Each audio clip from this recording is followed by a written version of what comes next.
Magandang gabi po sa inyong lahat. Ako po si Boy Blanco. Isa po akong kababayan ninyo dito sa Antipolo. Unang-una po ay nagpapasalamat ako kay Brother Eli na binigyan ako ng pagkakataon na magpahayag at magpaliwanag ng mga bagay na espiritual.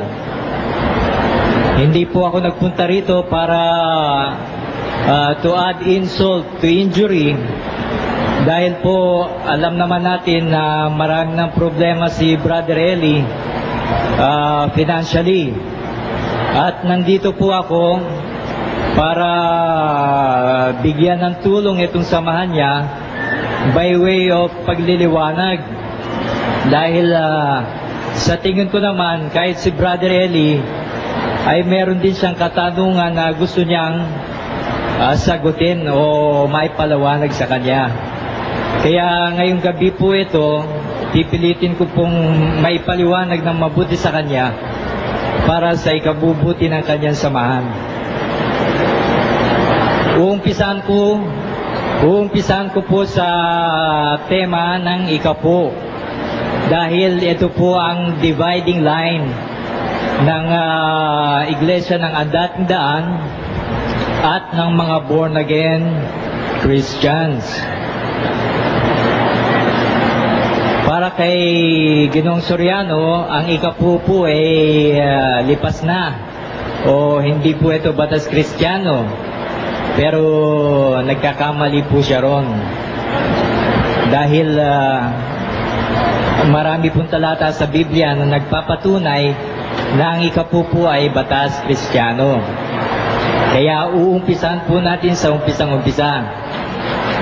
Ang sabi po ni Mr. Soriano, sa mga Hudyo lang daw ang ikapo, hindi daw po ito sa batas Kristiyano. Nagkakamali kayo, Mr. Soriano, dahil wala pa po ang batas ni Moses, ni wala pa po si Moses, ni wala pa pong mga Hudyo, ni wala pa pong bayang Israel na mababasa, ay meron na pong ikapo. Ito po ay mababasa sa Genesis 14:20, nang magbigay si Abraham ng ikapo. Si Abraham po ay hindi Hudyo, siya po ay ama ng maraming bansa. Genesis 17:4. At kasama na po ang mga Hentil dito. Ibig pong sabihin ay tayo po yun. Ngayon, paano naman ito naging batas Kristiyano? Dahil ganito po ang sinabi ni Kristo: kung kayo ay mga anak ni Abraham, dapat gawin ninyo yung mga bagay na ginagawa niya. Sa John 8:39. Sasabihin naman ni Mr. Soriano, kung gayon, mag-asawa rin kayo ng marami. Palusot na lang ni Mr. Soriano ito, dahil alam naman niyang napakahinang excuse yun. Dahil obviously, ang tinutukoy po ni Jesus na tularan ng mga tao ay yung mabubuting halimbawa. At aminado si Mr. Soriano na mabuti ang ikapo, dahil lahat daw ng ginawa ng Diyos para sa tao ng mga batas ay mabuti. Ngayon, ang sabi ni Kristo, gawin ninyo ang mga bagay na ginawa ni Abraham. Nag-ikapo si Abraham, ergo dapat din tayong mag-ikapo. Ngayon, kung tutol kayo, Mr. Soriano, kung saan man kayo naroroon, sa sinabi ni Kristo, huwag kayo sa akin magpaliwanag. Magpaliwanag kayo kay Jesus, dahil yaon ang sinabi niya. Hindi yun ay ang galing sa akin. Dahil ako gusto ko rin marinig yung sasabihin ninyo kay Kristo. Yun bang, Panginoon, nagkakamali ka, etc., etc., etc. Ngayon, yung susunugin na ikasampung bahagi ng ikapu na sinasabi madalas ni Mr. Soriano, hindi po yan ginawa ni Abraham. Ginawa po ito nila Moses dahil mayroon silang Levitas at mga high priest. Paano ngayon ito? Wala naman tayong Levitas at ang high priest natin ay nasa langit. Kanino tayo magbibigay ng ikapu? Alamin po natin ito kay Pablo. Sa unang Korinto 9:13 hanggang 14.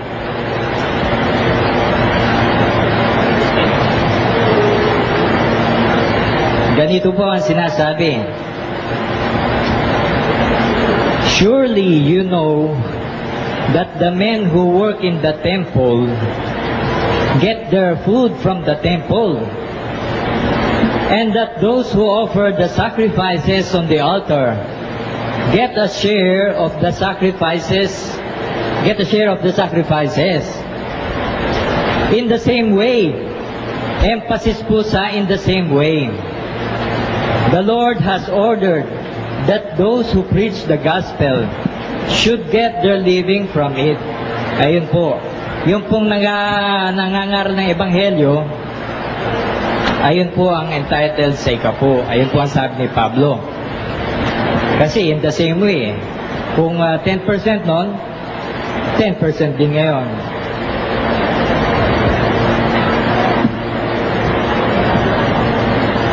Ngayon, ang sabi ni Mr. Soriano, hindi daw para sa Panginoon ang ikapu. Ito daw ay para sa mga saserdotes Levitas. Alamin po natin sa Malakay 3:8.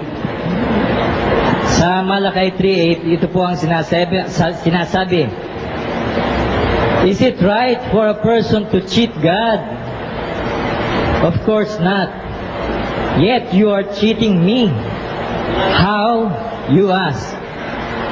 In the matter of tithes and offerings. Ngayon, dun sa nabasa nating talata, sino po doon ang pinagnanakawan? Yung mga Levites ba? O ang Panginoon? Maliwanag po ang Panginoon na tinutukoy doon At kaya kong ipitin si Mr. Soriano kung gusto niyang i-challenge ako. Dahil ang Panginoon po ang nagtatanong, is it right for a person to cheat God? Wala nang pong Levitas dito Ang Panginoon na nakalagay Ngayon, ituloy po natin. A curse is on all of you because the whole nation is cheating me. Ito po ang masaklap sa nangyari sa ang dating daan.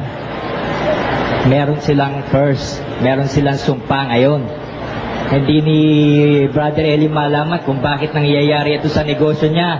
Bakit daw ng negosyo niya? Bakit kailangan siya mangutang sa Bombay para lang may maipakain sa kanyang mga tupa. Hindi niya naintindihan kung bakit. Ito, sinasabi ko na ngayon kung bakit. Nasa Malakay, a curse is on all of you because the whole nation is cheating me. Bring the full amount of your tithes to the temple so that there will be plenty of food there. Put me to the test. I-test daw po ang Diyos.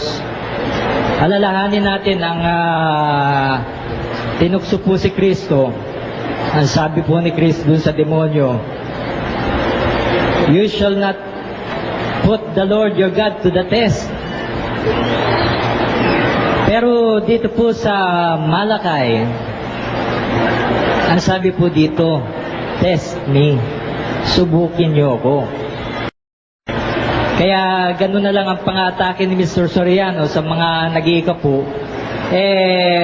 Dahil palagay ko hindi po niya nasusubukan Kaya gano'n na lang. If Tuloy po natin. And you will see that I will open the windows of heaven and pour out on you in abundance all kinds of good things. I will not let insects destroy your crops, and your grapevines will be loaded with grapes. Then the people of all nations will call you happy, because your land will be a good place to live. Ito po ang gustong marinig ngayon ni President Joseph Erap Estrada. Dahil ito po yung sikreto kung paano uunlad ang bansa natin. Dahil ang bansa natin nakasumpa. Dahil kukunti lang po ang nag-iikapo. Ngayon, ang sabi ni Mr. Soriano, kung tunay nga ito, di dapat wala na tayong paglalagyan. Dahil siksik-liglig umaapaw sabi niya, siksik-liglig umaapaw di dapat wala na tayong paglalagyan. Do you realize, Mr. Soriano, kung ano ang sinasabi mo? You are saying that God is a liar. Yung mga taong hindi pinagpapala, obviously, hindi nag-iikapo yun. Kung mag-iikapo man sila, ay nasa maling kapamaraanan. Dahil may tama at maling kapamaraanan ang pag-iikapo. Kung galing sa masama yung ibinibigay nyo sa Panginoon, definitely, imbis na blessing ang pupunta sa inyo, ay magiging curse.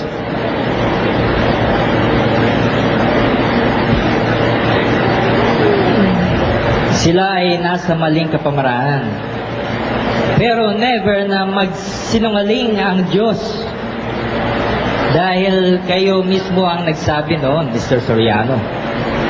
Kayo mismo na ang Diyos hindi pwede magsinungaling. Kasasabi lang niya sa Malakay.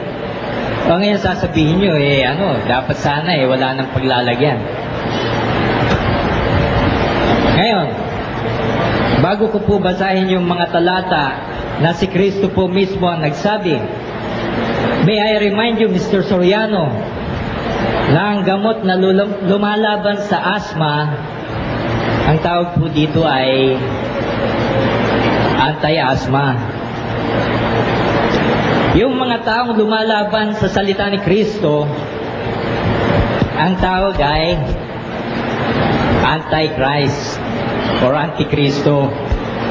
Ngayon, sa Mateo 23:23, ito po ang sinabi ni Kristo. These things you should practice. Ano po yun? Ito po yung ikapo. Ituloy po natin. Without neglecting the others.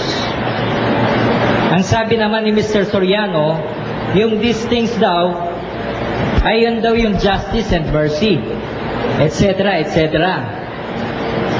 Lalabas noon si Mr. Soriano ang hindi nakakaintindi ng grammar. Dahil hindi naman yung ikapo ang inineglect, kung hindi yung justice and mercy. Pero pagbigyan po natin, these things you should practice, justice and mercy, without neglecting justice and mercy. Ganun po ba yun? Ang galing mo, Mr. Soriano. Kaya sinasabi ni Mr. Soriano, wala daw kaming grammar. Born again na, Christian pa. Ano raw yun? For your information, Mr. Soriano, may mga born again na hindi naman Kristiyano at may Kristiyano na hindi naman born again. Actually, ito pong bansa natin ay Christian. Tinatawag na Christian. Pero does it follow na itong bansa natin born again? Hindi po.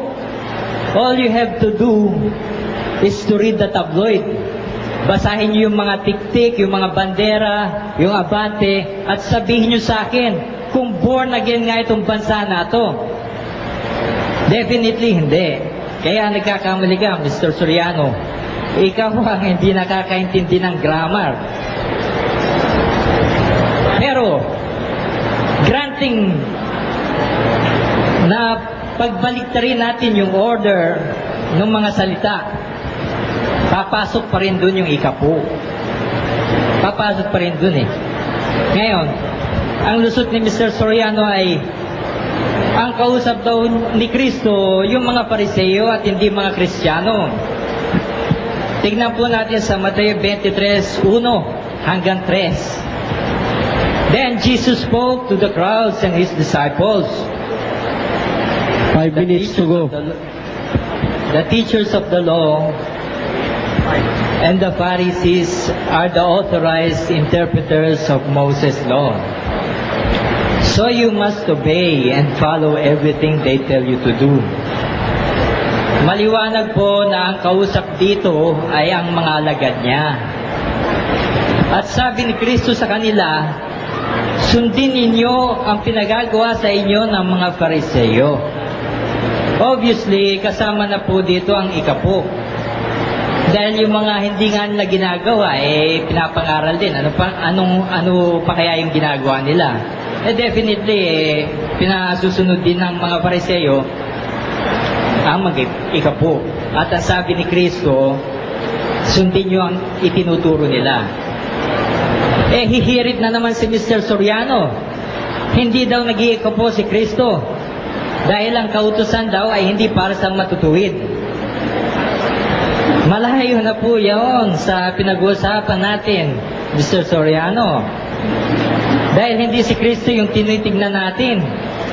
Kung hindi po yung aral niya. Pero sakyan muna natin yung sinasabi ni Mr. Soriano.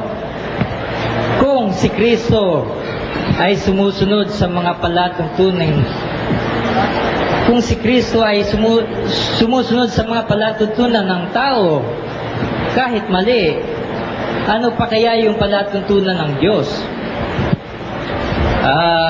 Remember, nung nagtanong si Kristo kay Pedro, Pedro, kailangan ba tayong magbigay ng tax? Di ba, yung mga foreigners lang ang magbigay ng tax? Oo nga po. Para wag na lang masaktan natin itong mga tao, magbigay na rin tayo. Bagamat labag sa kanila na sundin itong palatuntunan ng tao, ginawa nila. Ngayon sasabihin ni Mr. Soriano, hindi raw sinusunod ni Kristo ang palatuntunan ng Diyos dahil immune daw si Kristo Hindi daw para sa matutuwid ito At bakit naman siya tutuksin pa ni Satanas kung alam ni Satanas na walang posibilidad na bumigay si Kristo?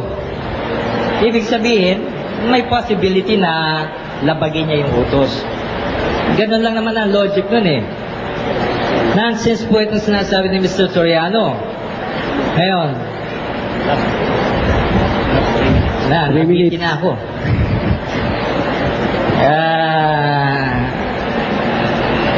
Ito sanang Mateo 5:17, 20.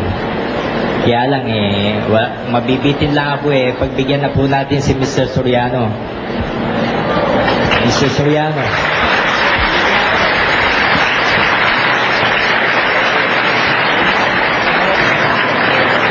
Magandang gabi po. Magandang gabi. Tano, Brother Eli Soriano. Pwede na po magsapol. Ang una ko pong tanong, kapatid na Blanco, ganito. Ilang minuto ba yung tanong? Sabi mo kanina, kaya tinukso ng demonyo si Kristo, may possibility na siya'y bumigay. Anong talata sa Biblia yun?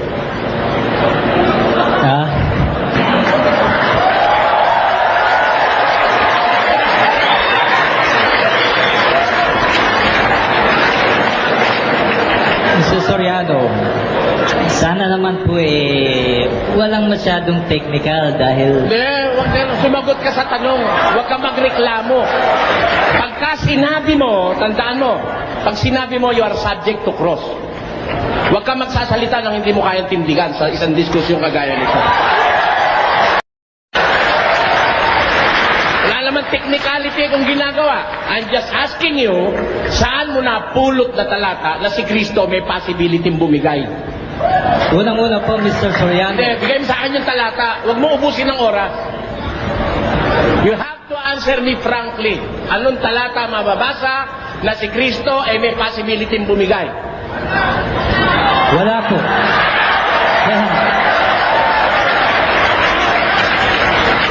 Hindi po sa ganong pangungusap dahil alam niyo naman, Mr. Soriano, na ang ginagamit... Inuubos mo oras, kapatid. Sumagot ka ng tama sa tanong. Wala. Anong talata? Walang talata. Salamat. Sagot mo.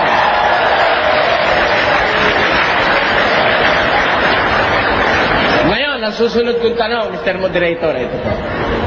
I think I will need your help. Yes. Kung mabasa ko sa Biblia na walang possibility bumigay si Kristo, tatanggapin mo, niloloko mo lahat ng tao ngayon dito.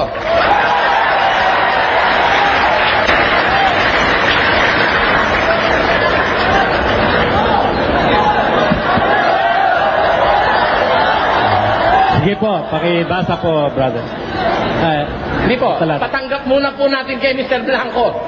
Kasi yung sinabi niya, mali sa Biblia yun eh, kaya nga wala siyang mababasa eh. Kaya ang tanong ko ngayon, kung mabasa ko ba sa Biblia na walang posibilidad na si Kristo'y bumigay, tatanggapin mo. Tapos na ang diskusyon dahil niloloko mo lang ang mga tao rito. Mr. Soriano, ako po, hindi po ako nagpunta rito. Like I said, hindi po ako nagpunta rito para to add insult to injury. Para ano? Ako po, to add insult to injury. Ako po ay... Kanina ka pa nag-a-add ng insult sa injury. Lahat ng sinasabi mo directed sa akin, ang daang tao rito eh, oh.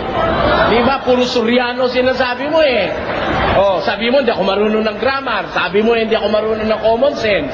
At saka, Mr. Sabi mo, hindi ako marunong makaintindi ng talata ng Biblia. Lahat na yung insulto na sinabi mo sa akin, tapos magpapakunwari ka pang you are not adding insult to the injury. Alam niyo, Mr. Soriano, Alam mo, hindi dapat dito kasinungalingan sa ganitong harapan. Sa daing tao na yan, dapat kilabutan ka sa balat mo na mag-isinungaling sa ganitong karaming tao. Kaya sumagot ka sa tanong, kung mabasa ko ba sa Biblia na si Kristo, hindi, walang possibility bumigay sa demonyo, tatanggapin mo, talo ka na.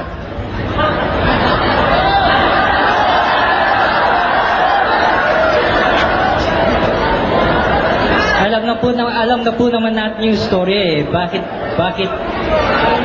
Hindi. tatanong sa akin? You are under cross. Nasa cross examination ka. Answer as technically as possible. Tumagot ka. Kung tatanggapin mo, natalo ka na pag nabasa ko na si Babasahin mo na lang, Kristo. Mr. Soriano. Wala namang ganyan eh. Bla-bla ko yung Ay, mukha hindi. ko eh. Diskusyon ito eh. Bla-bla ko yung mukha Diskusyon ko ito eh. Dapat alam mo ang consequences ng pagharap mo sa akin. Ibahin mo ko sa ibang nakaharap mo. Diskusyon ito eh. Huwag kang humingi ng mercy sa akin. Dapat paglalaban ka sa gera, kagaya niyan, ikaw pala marunong ng grammar, ako hindi. Ha? Ikaw pala nakakaintindi ng Biblia, ako hindi. Ikaw ngayon ang hihingi ng mercy. Ikaw pala ang totoo, ako'y mali. At ang samahan pala namin masama, kaya kakamo nagsasalita kanina dahil sa ikabubuti ng aming samahan. Palagay mo ang aming samahan masama. Pero lumilitaw, ikaw ang masama, sinungaling ka eh. Oh.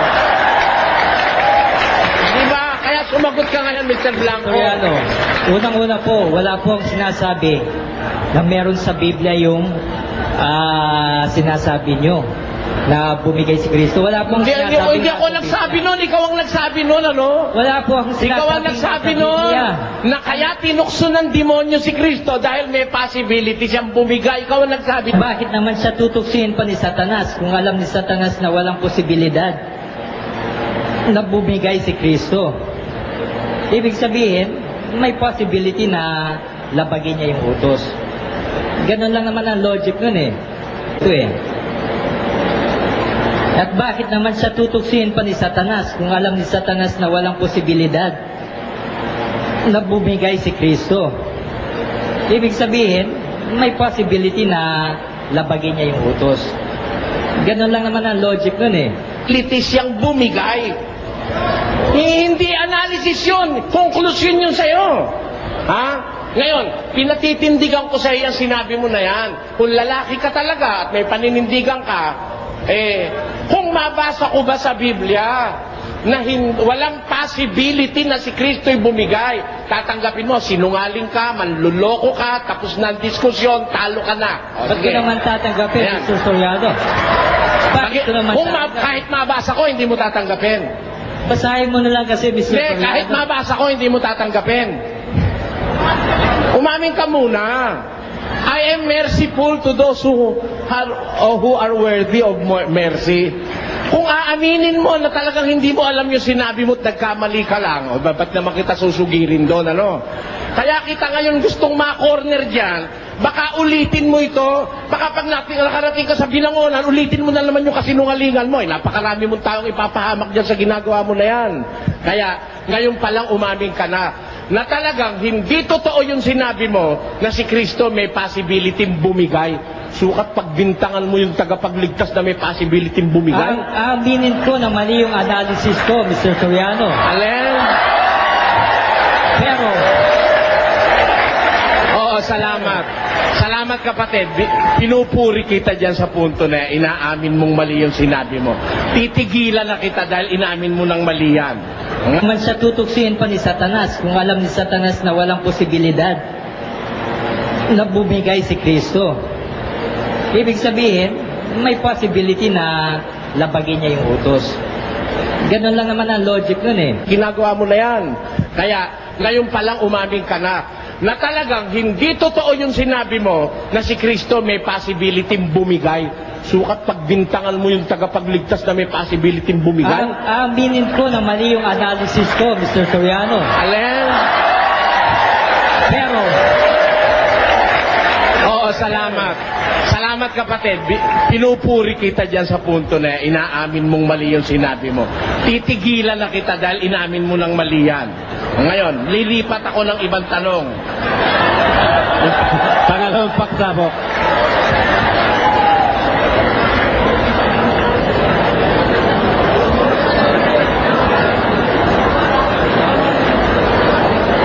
Sabi mo kanina,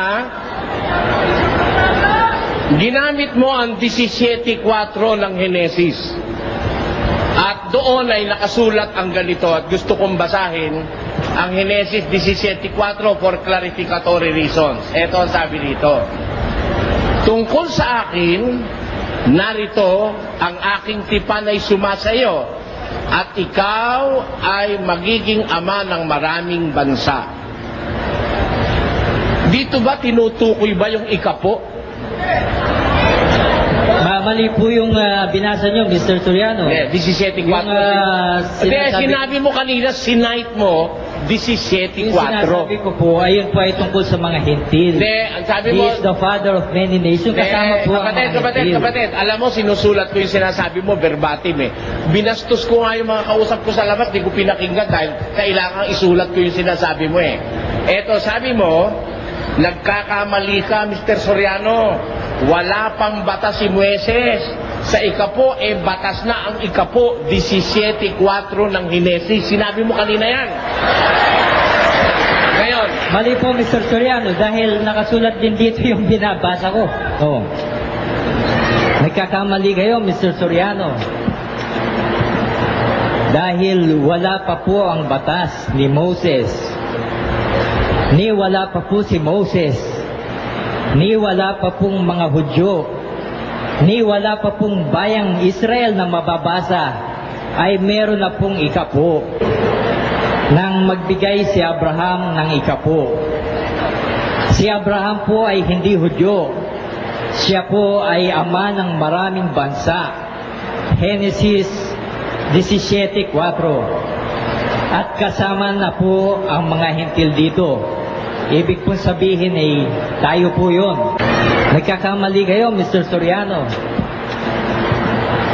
Dahil wala pa po ang batas ni Moses. Ni wala pa po si Moses. Ni wala pa pong mga Hudyo. Ni wala pa pong bayang Israel na mababasa. Ay meron na pong ikapo. Si Abraham po ay hindi Hudyo. Siya po ay ama ng maraming bansa. Genesis 17:4. At kasama na po ang mga hentil dito. Ibig pong sabihin ay tayo po yun. Sabi mo kanina, ginamit mo ang 17:4 ng Henesis. At doon ay nakasulat ang ganito at gusto kong basahin ang Henesis 17:4 for clarificatory reasons. Ito ang sabi dito. Tungkol sa akin, narito ang aking tipan ay sumasayo at ikaw ay magiging ama ng maraming bansa. Dito ba tinutukoy ba yung ikapo? Mali po yung binasa nyo, Mr. Soriano. Hindi, 17:4. Yung Sinabi mo kanina, sinight mo, 17:4. Yung sinasabi ko po, ayun po ay tungkol sa mga hentil. Hindi, ang sabi He mo... is the father of many nations. Kasama po ang mga hentil. Kapatid, alam mo, sinusulat ko yung sinasabi mo verbatim eh. Binastos ko nga yung mga kausap ko sa labas, di ko pinakinggan dahil kailangan isulat ko yung sinasabi mo eh. Eto, sabi mo, nagkakamali ka, Mr. Soriano. Wala pang batas si Moises. Sa ikapo, batas na ang ikapo, 17:4 ng Henesis. Sinabi mo kanina yan. Ngayon. Mali po, Mr. Soriano, dahil nakasulat din dito yung binabasa ko. Ha? Babasahin ko ulit sa inyo, Mr. Soriano. Gusto mo patunayan? Si Abraham po ay hindi Hudyo. Siya po ay ama ng Wala ko sinasabing Hudyo si Abraham. Ang isinight mong talata, doon ba sa 17:4 ng Henesis? Hindi po, nagkabaligtad kayo, Mr. Soriano. Nagkabaligtad kayo. Ano? Anong talata sinasabi mo? Yung sinabi ko pong nag-ika po si Abraham. Sa Genesis 14:20. 14:20. Ngayon, Teka muna, sandali. Sandali. Babasahin natin, pagbibigyan kita dyan ha. Although I can prove that sa pamamagitan ng tape, ano? Pero wala tayong panahon mag-rewind ngayon, ano? 14:20. At purihin ang kataas-taasang Diyos na nagbigay ng iyong kaaway sa iyong kamay. At binigyan siya ni Abraham ng 10 bahagi ng buong samsam. Kanino ibinigay ni Abraham ang 10 bahagi ng samsam? Melchizedek. Kay Melchizedek. May utos ba ang Diyos kay Abraham na magbigay siya ng 10 bahagi?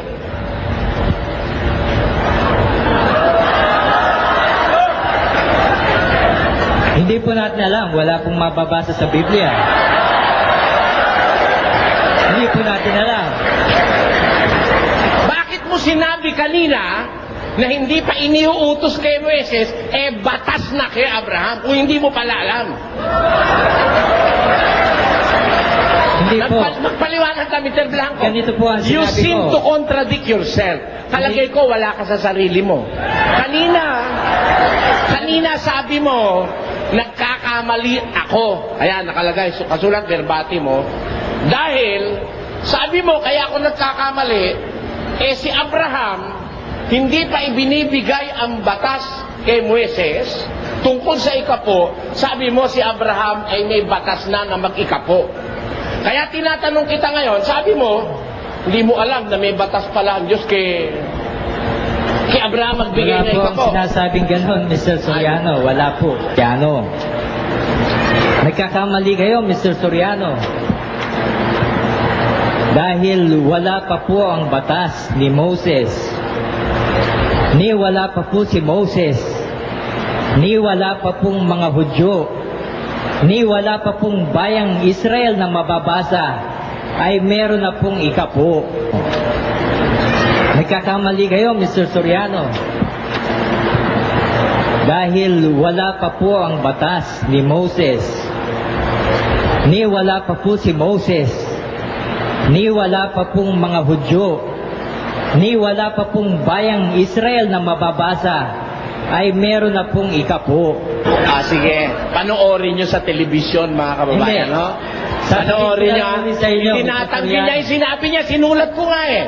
Ito, Wala Mr. kayo. Soriano. Kung pinahihindihan mo, hindi yan. Susunod na tanong ko. Yung ibinigay ba ni Abraham kay Melchizedek na 10 bahagi, saan galing? Sa mga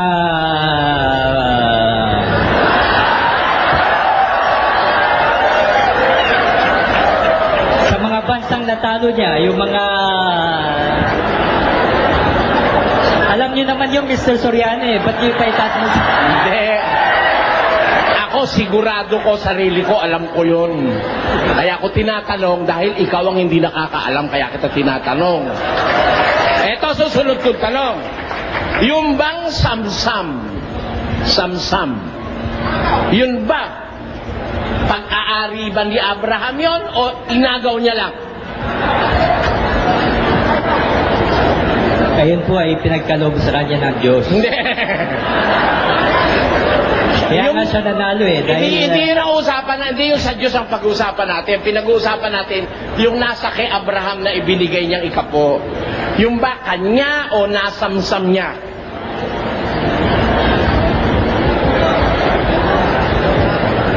kasamsam niya. Nasamsam. Yung bang iniutos na ikapo sa mga saserdotes Levitas, samsam ba yun? Pakiulit, Mr. Soriano. Uubusin mo oras ko, Mr. Blanco eh. Yung bang iniutos na ikapo sa mga saserdotes Levita sa Israel na kukolektahin sa bayan? Yung ba samsam o utos ng Diyos na manggaling sa kanilang mga pinagpagalan? Ayun po ay utos ni Moises. Ne, ano nga yun? Yung ba samsam, kapareho ba nung kay Abraham yon? O yun ay iba ang pagkukunan, hindi Iba nga samsam? po ang kay Moises, iba rin po ang kay Abraham. Ayun. Yung kay Abraham po, ayun po ang sinusunod natin. Ayun, salamat. Hindi yung kay Moises. Ayun. Sa mga tweet, ang susundin natin ngayon yung kay Abraham. Tama po. Ayan. Ikaw ba, nanlilipol ka ba ng mga bansa at meron ka ba samsam para ka mag-ikapo? Mr. Soriano, huwag naman ganyan. Below the belt. Hindi. Below the belt. Ikaw ang nagsabi, ang susundin natin yung kay Abraham. Di ba? Sabi mo kanina yung susundin natin yung kay Abraham. At ang kay Abraham, samsam. Alam niyo, Ikaw ba, pag nag-iikapu ka, nagnanakaw ka ba para ipag-ikapu mo? Alam nyo, sinasabi nyo, Mr. Soriano, na pangit ang ugali ni Abraham. Hindi gano'n. Kung sinabi sa'yo mo, bibigyan tinan mo niya ha, ang tinan Diyos mo. ng... May sinabi ba akong pangit ang ugali ni Abraham? Ayun na. Ang tabil ng dila nitong taon to, masahol pa ito sa babaeng chismosa, oh. Eh, wala naman ako sinasabi kay liwaliwalag, tinatanong kita. Sabi mo, sa utos na ikapo, ang susundin natin yung kay Abraham. Yung kay Abraham, galing sa mga samsam, pinaglupigan sa mga bansa na kanyang mga pinagpapatay. Ikaw ba ngayon, pumapatay at nanlulupig para ka makapagbigay na ikapo sa iglesia nyo? Sagot, Hindi Mr. po. Blanco. Hindi po. Sumusunod ka ba ngayon kay Abraham? Sumusunod. Alin ba totoo? Time. Susunod ka. Sige, time na. Ano yung Mr. Soriano? Time na. Time na. Time. 5 na po.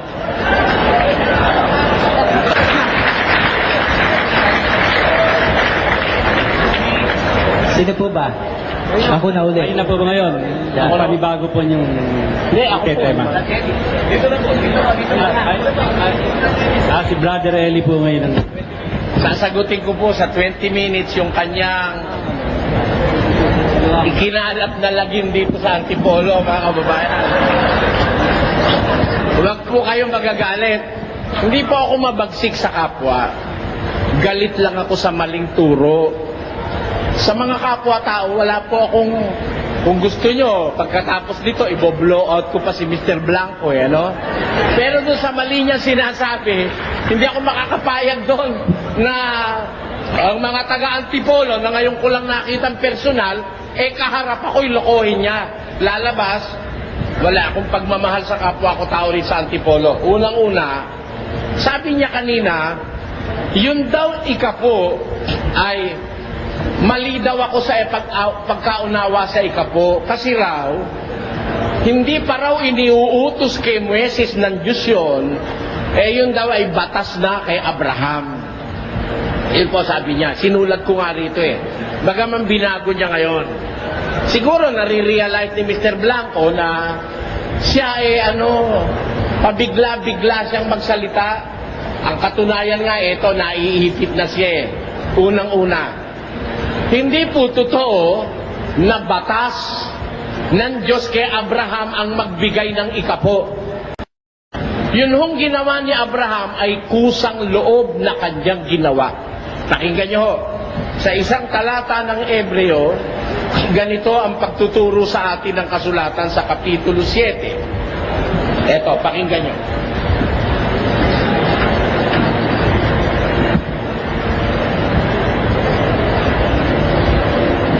Sa 7, versikulo 1. Sapagkat itong si Melkisedek, hari sa Salem, saserdote ng kataas-taasang Diyos, na siyang sumalubong kay Abraham sa pagbabalik galing sa paglipol sa mga hari, at siya'y pinagpala niya, na siya namang binahaginan ni Abraham ng 10 bahagi ng lahat, na kung sasaysayin, una-una, siya'y hari ng katwiran at saka hari naman sa Salem, na siya sa makatwid ay hari ng kapayapaan, na walang ama, walang ina, walang kapasimula ng araw ni katapusan ng buhay, na dapat naging katulad ng anak ng Diyos na nananatiling saserdote magpakailanman.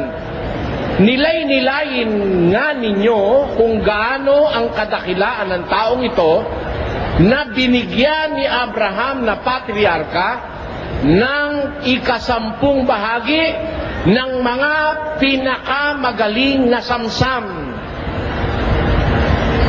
Dito po sinasabi ng Biblia, itong si Melkisedek, nung si Abraham ay manggaling sa panlilipol sa mga bansa. Ang trabaho po ni Abraham noon, para makapag-establish siya ng isang kalalagyan niyang mahusay, nang lipol siya ng mga bansa at mga hari. Na-overpower niya yung mga hari. Kaya yung mga samsam, ang tawag huro niya, yung mga spoils, yung mga samsam na nakuha niya doon sa mga natalo niya, nung siya'y pauwi, sinalubong siya ni Melkisedek na hari sa Salem.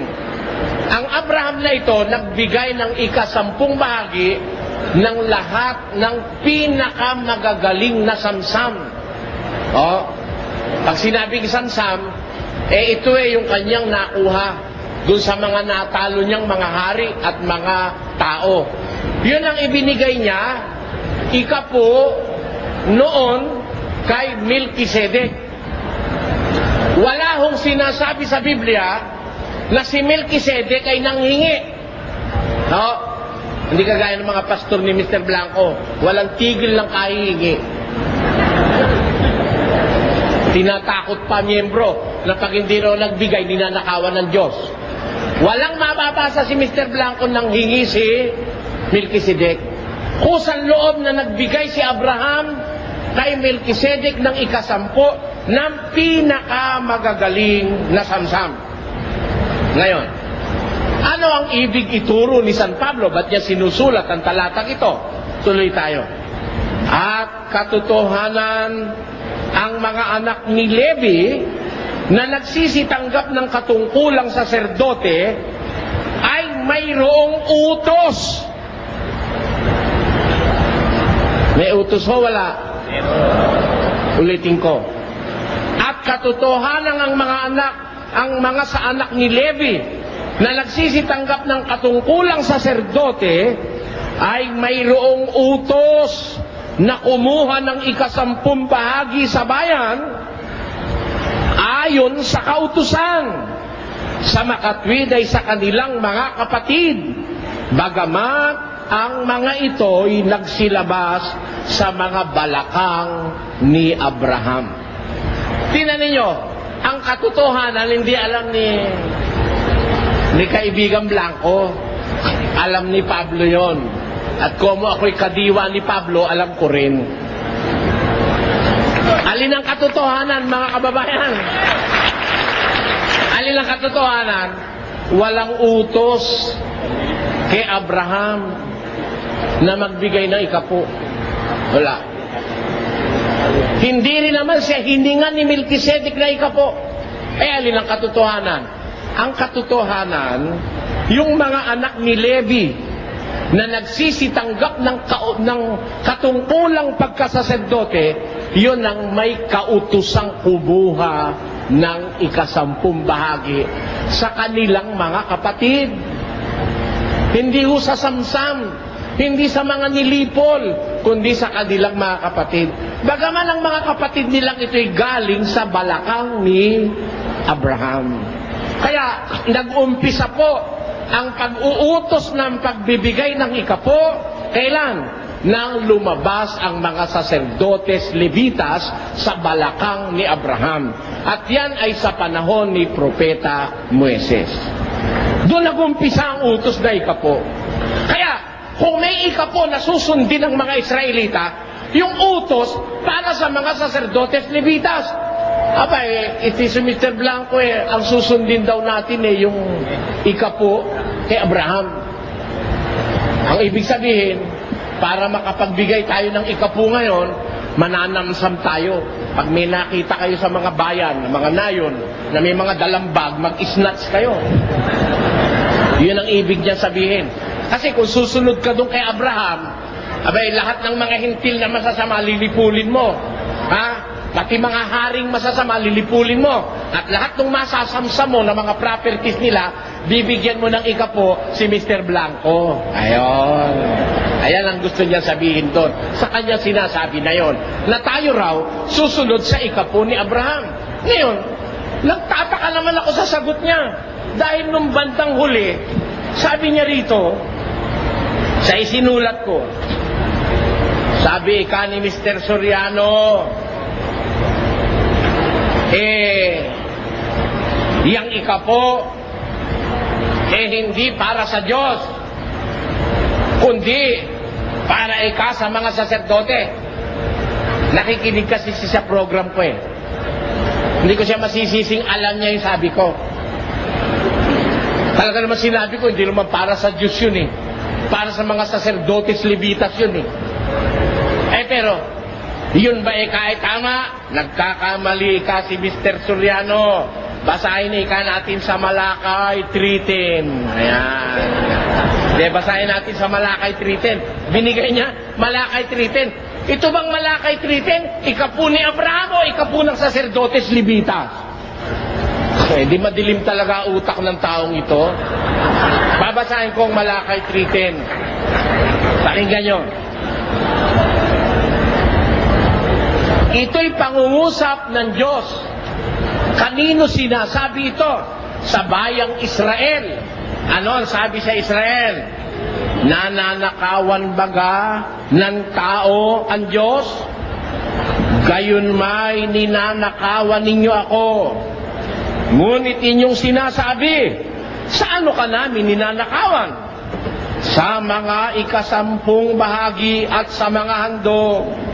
Kayo'y nangasumpa ng sumpa, sapagkat inyo akong ninanakawan sa makatwidbagay nitong buong bansa. Ayon. Tinan niyo si Soriano. Kaya siya ay may sumpa. Down na siya. Ang kanyang negosyo, down, sabi niya. Kasi hindi niya ikaalam kung paano siya pagpapalain ay sa ikapo. Tatanungin natin ngayon si Mr. Blanco mamaya, ito bang binasa mo sa Malakay 3:10? Ito ba'y ikapo kay Abraham o ikapo na utos sa mga saserdotes Levitas? Yan. Tiyak na tiyak yung sagot mo dyan mali. Kahit ano isagot mo, mali.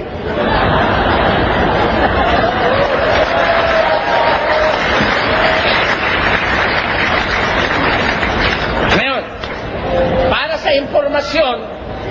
sa impormasyon ni Mr. Kasi nagkakalat siya ng rumor mongering yan Down na raw ang negosyo ko. For your information, kapatid, hindi down ang negosyo ko. Mabili pansit namin, kala mo. Baka hindi mo alam ang negosyo ko. Meron akong piggery, meron akong palaisdaan, meron akong auto supply, meron akong butika. Meron akong feed supply. poultry supply, 3. Ang restaurant ko, 6. Ano? Meron akong piggery, tapos meron pa akong general merchandise. Meron pa akong tindahan ng meat supply. Yon. Lahat ng yun, hindi down. Kaya lang kinakapos ang kita sa pagmamahal sa kapwa. Nauubos sa pagmamahal sa kapwa. Hindi down yun. Huwag ka magpaparatang na ako'y sinusumpa ng Diyos. Hindi totoo yun ang sinasabi mo, sinusumpa ako ng Diyos. Ang sinusumpa ng Diyos, yung mga born again na pastor na inuutusan ng miyembrong magpalimos sa daan. Kami walang nagpapalimo sa amin. Ha? At inuutusan ng miyembro magbigay ng ikapo. Yun ang mga sinusumpa ng Diyos. Bakit? Halatang puro pera gusto nung mga yun eh. Kaya ikapo ng ikapo hinihingi sa miyembro nun eh. Yun ang masasabi ko sa iyo. Pero huwag mong paratangan na ang negosyo ko'y down. Ang katunayan nga kapatid, ano? Meron kami isang bagong binuksan sa Rustan. Meron kami nagbinuksang restaurant sa Rustan. Sa isang linggo, magbubukas uli kami sa Macro, Novaliches. Ayun. Kaya hindi kami down, ano? Kaya lang kapos ang aming pera. Dahil sa dami ng aming ginagawang proyekto para sa kapwa. And I hope to establish more businesses para ipakita ko sa mundo na hindi lahat ng pastor ang gusto'y kwartahan ng miyembro sa relihiyon. Yan ang masasabi ko sa'yo. Huwag mo kayo papari sa mga born again pastor na kagaya mo. Na walang iniaasa yung tiyan nila, iniaasa sa miyembro. Ha? Walang lalamunin kundi mangungurakot sa miyembro. Yan ang maraming pastor ngayon eh. Hindi ko naman sinasabing kasama ka ron. Ngayon, eto pa sabi niya.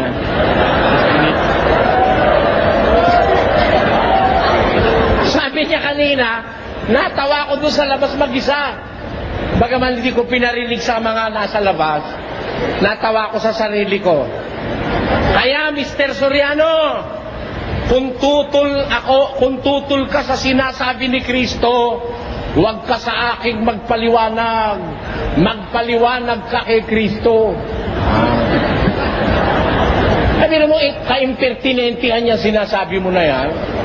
Si Kristo, hindi mo dapat paliwanagan, ano? Dahil hindi ka pa nagsasalita, alam na nung kagaguhan mo kung gago ka.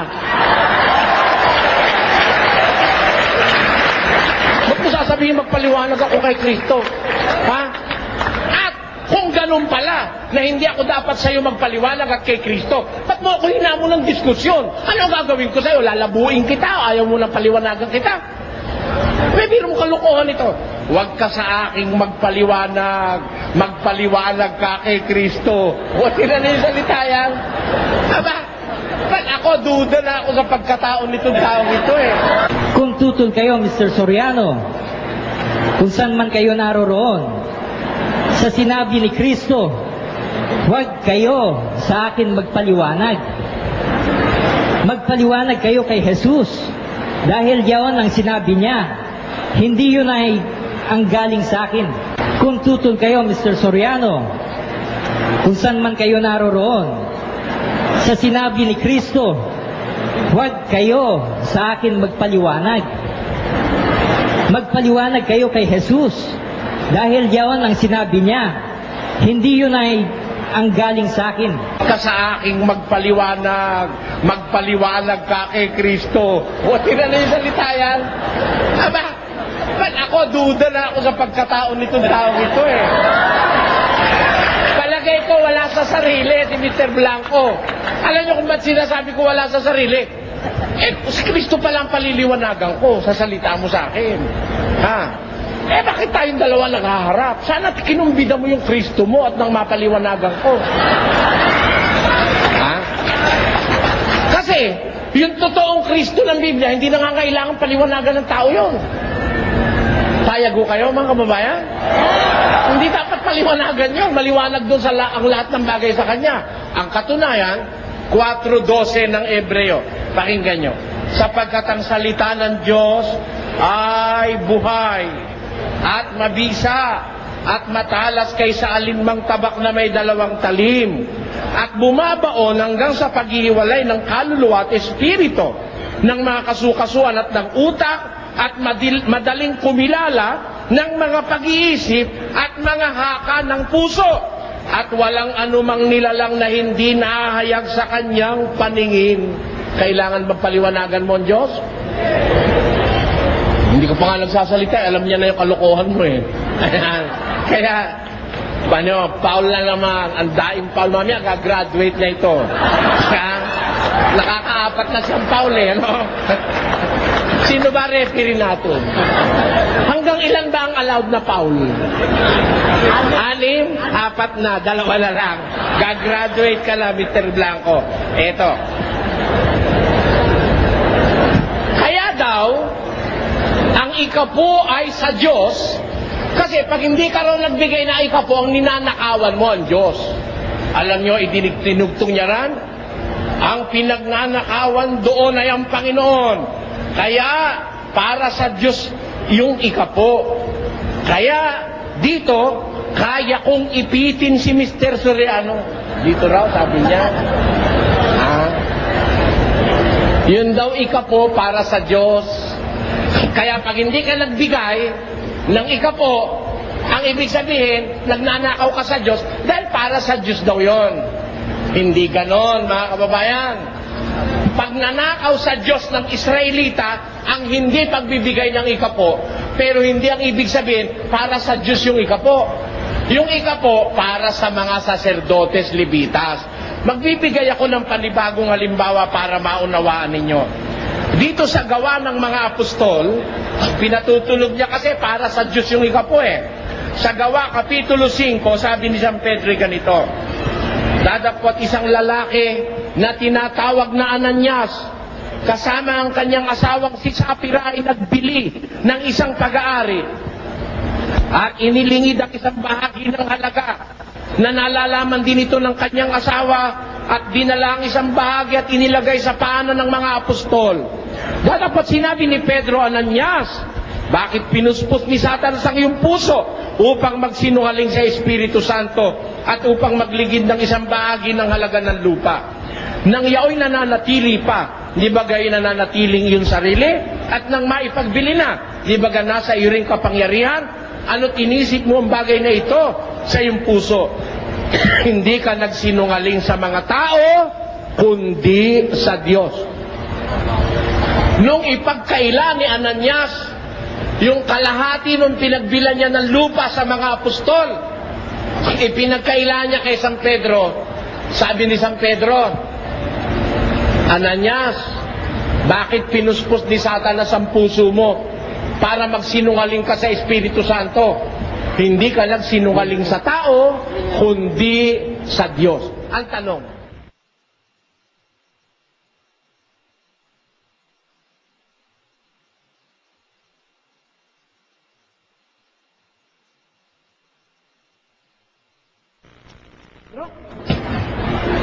pero yung pagsisinungaling niya kay Pedro, pagsisinungaling niya yun sa Diyos, sabi ni Pedro. Kaya, yung pagnanakaw mo ng ikapo, pagnanakaw mo yun sa Diyos. Pero hindi ibig sabihin, ang Diyos ang kakain ng ikapo, ano? Hindi. Gaya nung ipinaglingid ni Ananias, hindi ang Diyos ang kakain nun, hindi ang Diyos ang makikinabang nun.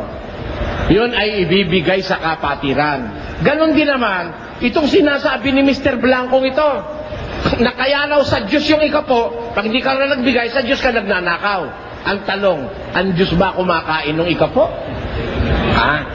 Kailangan ba ng Diyos ang ikapo? Para sa kanyang sarili, kailangan ba niya? O, tinan mo, di ka marunong ng Ay logic. po. Po? Time na po. Sana 5 minutes binigyan mo ako. Wala akong warning ng 5 minutes. Dapat po. Salamat po. Tatanong po siya. Tatanong siya. Sound. Test. Ang sabi niyo po, Mr. Soriano, marami po kayong negosyo, tama po ba? Oo, narinig naman lahat yun. Narinig ko rin yung iba sa programa niyo sa RJ. Kung hindi ako nagkakamali, may 4 kayong restaurant.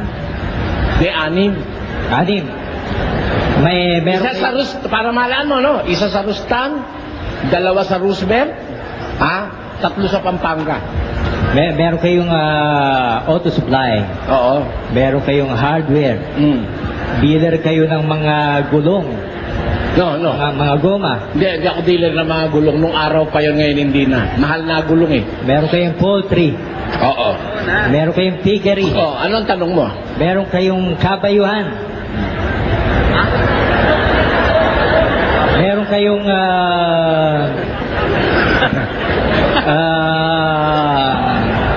dealer kayo ng mga Ano, biyaya ka ba? software sa inilalagay sa TV. Nakakabit sa telepono, ilalagay sa TV. Wala no, inimbento mo na lang, pati kabayuhan, wala ako. Marami po nakarinig, Mr. Soriano. Marami pang nanonood ng programa nyo. Meron din kayong, kung hindi ako nagkakamali, Mali ka nga dyan eh. Mali ka na ang koleksyon nyo sa dito sa samahan ay milyones. Tama po ba? Milyones. Ano lang? Milyones, koleksyon. Milyones. Alin, ano kapatid? Milyones po ang koleksyon nyo sa mga samahan ninyo. Milyones ang koleksyon namin sa samahan? O yung... Alin ba tinatanong mo, negosyo o samahan? hindi po ako nagtatanong. Mamaya na kayo magtanong dahil ito Hindi, tinatanong ko nga sa'yo kung ano yung tinatanong mo eh. Hindi po, malalaman yung Magulo mamaya. kasi tanong mo eh. Alin ba tinatanong mo koleksyon namin? Sa negosyo o sa samahan? Sa samahan po dito. Samahan na alin? Samahan po ng ang dating daan. Church of God. Yun. Manumbuti liliwanagi mo kasi yung ang dating daan, hindi samahan yung programa sa TV yun eh. Hindi samahan yun. Sa Church of God, ang koleksyon namin ay umaabot siguro na isang taon, mga 30 milyon. Pwede na po yun. Gumagastos naman kami mga 178 milyones isang taon. Recorded yan, recorded. Pero ang logic ko kasi, lagi nyo kasing sinasabi, kayo po ay maliit. Ano, no? Maliit po kayo. Oo, talaga maliit ako. Physically, hindi maliit si Soriano. Halos 6-footer si Soriano. Ikaw pala piloso po eh. Financially, hindi mo rin masasabing maliit. Maliit din, maliit. Saan kayo ngayon maliit, Mr. Soriano? Maliit sa lahat ng Pag bagay. tinanggap nyong spiritually maliit kayo, tatanggapin ko. Eh. Pero financially, wag nyo na akong... wag nyo nang idikdik sa isip ko at nanloloko kayo, Mr. Soriano. Nanloloko ko? Kaya mo patunayan na loloko ko? Kasasabi nyo lang. Na? Meron kayong 4 na restaurant. Meron kayong poultry, may piggery, may hardware, may auto supply. Oh. Meron pa nga kayong Mustang na classic. Meron pa kayong collection na coins na libo-libong halaga. Oh, ngayon? Sabihin nyo ngayon sa akin kung saan kayo maliit. Dahil itong mga bagay na to ay milyon-milyon ang halaga. Maliit dahil, alam mo kasi kapatid, yung milyon ngayon maliit yun. Maliit yung milyon. Magaling, Mr. Soriano. Hindi pa ako tapos sumagot. Milyon-milyon nga ang koleksyon namin. Pero ang pambayad namin sa TV, milyon-milyon din. Kaya maliit yun. Maliit yun. Alam mo kung bakit maliit? Sa isang linggo, nagbabayad kami sa telebisyon ng 600,000. Kaya sa isang buwan, 3 milyon yun, pati tapes. Kaya maliit yun. Yung kinikita ko, maliit para sustinihan yung gawain namin. Naintindihan mo? At yung nakukoleksyon namin sa mga kapatid, maliit pa rin para sustinihan ang gawain. Dahil baka hindi mo alam kung magkano 1 kilo ng galunggo ngayon. Alam mo, yung milyon ngayon, hindi malaki yun, maliit yun. Pwede na po yun, Mr. Soriano. Maliit na pala ngayon ang Oras na po milyon. Ang una kong tanong uli, kapatid, ganito. Sabi mo kanina, dito sa ating bansa, mga Christians, pero hindi lahat ng Christians born again, sabi mo. Tama po. Meron bang Christian sa Biblia na hindi born again? Meron po. Asan? Si Judas. Asan? Si Judas. Basahin mo. A person who is born of water and of the Spirit is born again. Tama po ba? Si Judas ba? Si Judas po puspos ng demonyo eh. Paano magiging born again yon? Hindi. Ang tanong, asan talata? Kayo po ang nakakalam ng talata niya, Mr. Soriano eh. Sa John 6:70. Nung bang gawin si Judas, nung bang gawing apostol, puspos ng demonyo si Judas? Hindi natin alam. Ikaw ang nagsabi, puspos ng demonyo si Judas Tapos hindi mo alam. Tingnan mo, nagsasalita ka ng... Hirap sa'yo, nagsasalita ka na hindi mo alam Inuulit ko, tanong ko. Sabi mo si Judas hindi born again dahil puspos ng demonyo. Tama po. Tanong, nung bang gawin siyang apostol, puspos ba siya ng demonyo o hindi? Hindi po natin alam. Hindi ba totoo na sinabi mo na si Judas ay hindi born again dahil puspos ng demonyo? Nasa plano po yan ng Diyos. Yeah. Kung gusto po niya maglagay ng... Sumagot ka ng tanong sa tanong. Hindi ba totoo, sabi mo, na si Judas ay hindi born again kasi puspos ng demonyo? Tama Di ba sabi po. mo? Yan. Tanong, nun siya ba'y tawagin para maging apostol? Puspos ba siya ng demonyo nun? Hindi nga po alam. Ayun nga po ang sagot dun Hindi mo po alam. Dahil wala Hindi po mo alam. makita sa Biblia. Inaamin mo na hindi mo alam dahil wala sa Biblia. Kung mabasa ko sa Biblia,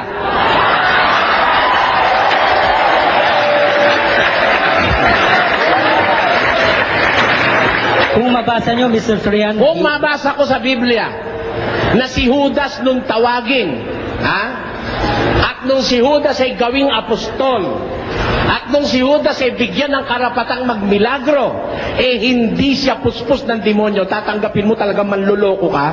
ba't ko naman tatanggapin nyo, Mr. Soriano? Sa makatwid, makapalang pagmumukha mo kahit na mabasa, ayaw mong tanggapin. Baka sabihin ko lang na... Hindi, sumagot ka sa tanong ko. Sabi mo kanina, hindi mababasa sa Biblia na si Judas ay puspos ng demonyo nung tawagin siya ni Kristo. Bakit mo sinabi kanina na si Judas ay hindi born again dahil siya ay puspos ng demonyo? Sa John Sige, 6:70 nga, Mr. Soriano. Sagutin John mo ngayon. 6:70. Sagutin mo.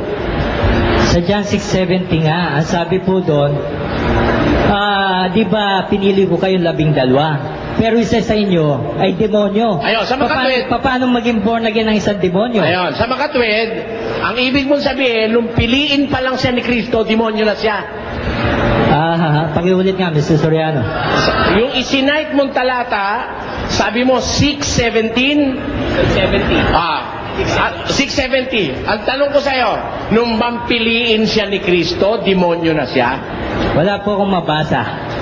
Hindi ko po alam yun. Kung may alam kayo, sabihin nyo na. Hindi, tinatanong kita, wag mo kung utusan ko anong gagawin ko. Ako ang bahala sa sarili ko, ikaw, ang problema mo, sagutin mo yung sinasabi mo. Sabi mo kanina, si Judas ay hindi born again, pero Kristiyano.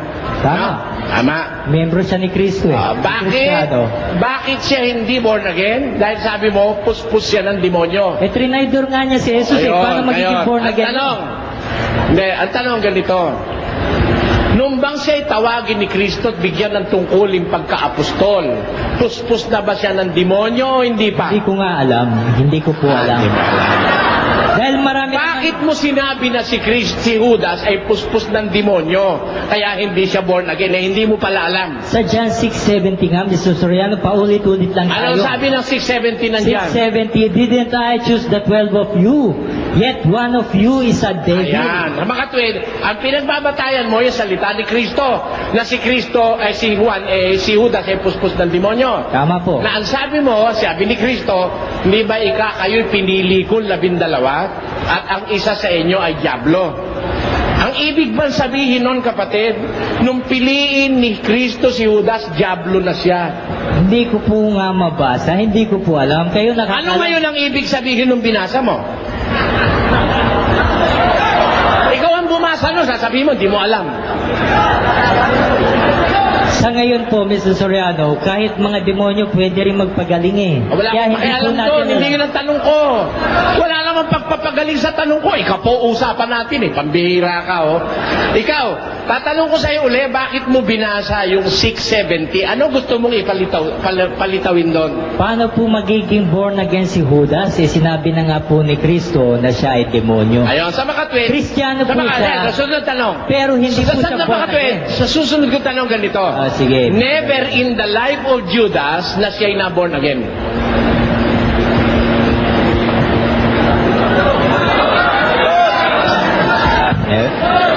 Sagot. po kung saan nyo nabasa po yan. Hindi. Sabi mo, hindi siya born again eh. Kaya nililiwanag ko yung sinasabi mo. Ang tanong ko sa'yo, kung mo sabi mo, isinite mo yung 670 of the book of John, does it mean kaya mo sinabi yon? Never in his life was he born again? Wala po akong mabasang talata. O ano ngayon ang ibig mong sabihin nung 670 nandyan? Pero alam ko lang po na hindi pwede maging born again ang isang puspos ng demonyo. Pwede siyang maging Kristiyano, pero hindi siya pwede maging born again. Ayon, sa mga tuwid, pwede palang maging Kristiyano ang puspos ng demonyo. Tama po. Saan sa Biblia pwedeng maging Kristiyano ang puspos ng demonyo? Si Judas nga po eh. Hindi, basahin mo. Basahin mo.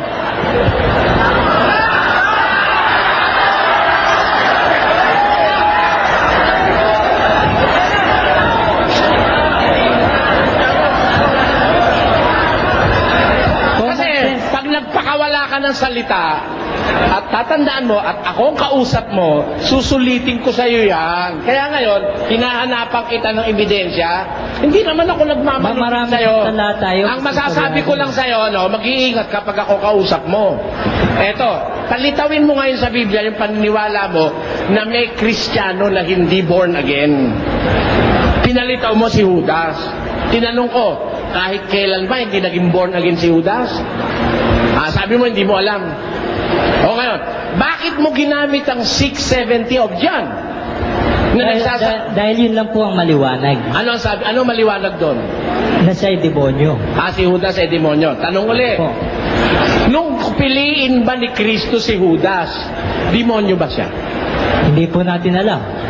Maring oo, maring hindi. Hindi natin alam. Kung mabasa ko sa Biblia na hindi siya demonyo nun, tatanggapin mo talaga ignorante ka. Basahin nyo, Mr. Surya. Tatanggapin mo ignorante ka. Tanggapin mo muna. Sige na, Mr. Soriano, basahin nyo na. Hindi, tanggapin mo muna. O, Tatanggapin mo ba? Tatanggapin ko. Tatanggapin mo, ignorante ka. At pangangako mo ba sa Diyos at sa tao na hindi ka na mangangahas magdadaldal ng hindi mo naiintindihan? Ayun po ang hindi ko mapapangako dahil Talagang magpapatuloy ka pa rin sa pagdadaldal ng hindi mo naiintindihan. Yun ang ibig sabihin nun. Kaya lilipat ako ng tanong. Ito, susunod kong tanong. Sabi mo sa akin kanina, sabihin ko sa iyo kung saan ako maliit. Ano? Sa palagay mo, kapatid, saan ba ako maliit? Sa palagay mo, saan ako maliit? hindi ko nga po alam eh, kaya sabihin nyo na po. Hindi, may sinabi ka kasi kanina eh. Sabi mo, maliit ako sa spiritual eh. Sinabi ko nga po, physically, hindi ko na makita na maliit kayo dahil halos sige. 6-footer kayo. Sa mga Financially, hindi ko rin kayo makitang maliit. Spiritually, ito nga, ikapunga lang eh. Hindi nyo pa matanggap-tanggap. Ang dami ko nang nabasa. Naubos na itong buong araw natin. Ayun. Sa mga tuwid, saan ako maliit? Saan ako maliit? Sumagot ka, kapatid. Sagot. Kung sasabihin nyo po, Hindi, ikaw nga nagsasabi, ikapulang, hindi ko pa maintindihan ka mo eh. Sa iyong palagay, kaya mo sinasabi yun, saan ako maliit? sa palagay ko po, sa spiritual. Ayun. Meron akong babasahin talata sa iyo, kapatid. Sabihin mo kung saan maliit dito si Pablo, ha? Sabi niya, ako nga ang pinakamaliit sa mga apostol. At hindi ako karapat-dapat na tawaging apostol. Sapagkat pinag-usig ko ang iglesia ng Diyos. Ayun. Ang tanong ko sa iyo, dito sa talatang ito, saan maliit si Pablo? Sa material o sa espiritual? Sagot, lahat po. Material, spiritual, financial. Saan maliit si Pablo? Lahat na po, sa lahat ng bagay. Sa material at saka sa espiritual.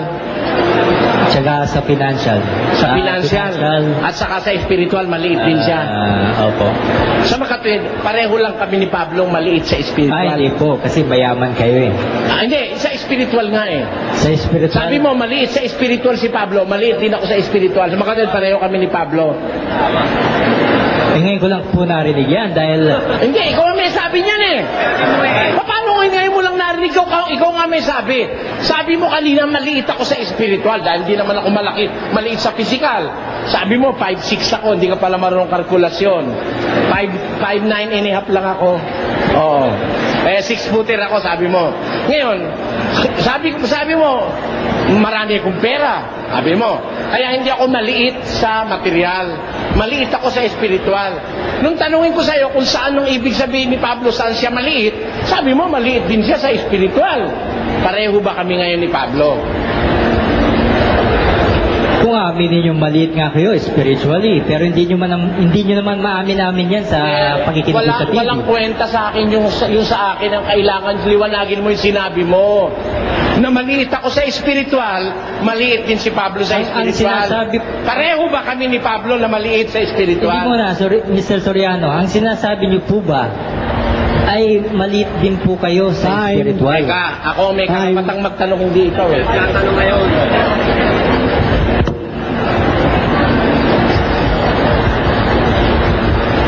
Alam nyo mga kapatid, itong aming tema,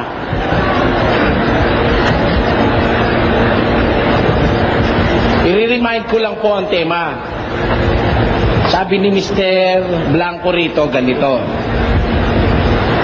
Patutunayan ko na ang aral na aking ipinangangaral ay ang aral ng Ebanghelyong ikaliligtas at ikabubuti ayon sa Biblia. Ayan. Tapos, nung mag-umpisa siya, ang una niyang kinanat, ikapo. Patutunayan niya raw na yung aral niya, aral ng Ebanghelyong ikaliligtas. Ngayon, ang una niyang niliwanag ay yun daw ikapo. Tatanungin nga natin sa Biblia, mga kapatid. Pag-aaralan po natin, yung bang ikapo aral ng Ebanghelyo? Ito ba'y aral na itinuro ni Kristo at mga apostol? Ano ba ang kahulugan sa Biblia ng aral ng Ebanghelyo? Pakinggan nyo. Dito kay Lucas 16, ang versikulo 16 din, pakinggan nyo ang ating mababasa, mga kapatid. Ito po ang nakasulat sa Biblia. Ang kautusan at ang mga propeta ay nanatili hanggang kay Juan. Ayon. Yun ang wikang kautusan at yung mga propeta nanatili hanggang kay Juan. Meron ho bang hangganan yung kautusan at mga propeta? Meron. Maliwanag ang sabi ng Biblia, ang kautusan at ang mga propeta ay nanatili hanggang kay Juan. Tanong, yun ho bang ikapo kasama sa kautusan at sa mga propeta? Kasama. Ang katunayan, siya pa ang nag-cite ng talata, Malakay 3:10. As early as the time of Prophet Malakay, sinasabi na yung ikapo. Hanggang kailan ho nanatili yung kautusan at ang mga propeta? Nanatili hanggang kay Juan. Ulit ang basa, kapatid na Willie. Ang kautusan at ang mga propeta ay nanatili hanggang kay Juan. Ngayon, pagdating kay Juan, anong sabi? Mula nooy, ang ebanghelyo ng kaharian ng Diyos ay ipinangangaral. At ang bawat tao ay pumapasok doon na nagpipilit. Ayan. Pagdating ni Juan, mula noon ang wika ng Biblia, ang ebanghelyo ng kaharian ng Diyos ang ipinangangaral. Tanong, kasama ba sa ebanghelyo yung ikapo o hindi? Hindi. Bakit? Kasi Kasi yung kautusan at propeta kasama ikapo nanatili hanggang kay Juan. Nakakaintindi ba tayo ng logic? Palagay ko taga-Antipolo nakakaintindi, bukod tangin na lang si Blanco ang hindi. Ha? Hanggang saan ho ang kautusan at mga propeta? Hanggang kay Juan. Mula noon, ang ebanghelyo ng kaharian ng Diyos ang ipinangangaral. Therefore, rhetorically, biblically, hindi ho kasama yung ikapo sa ebanghelyo. Kasi, kung kasama na yung ikapo sa ebanghelyo, ba't naman sasabihin mula noong kay Juan?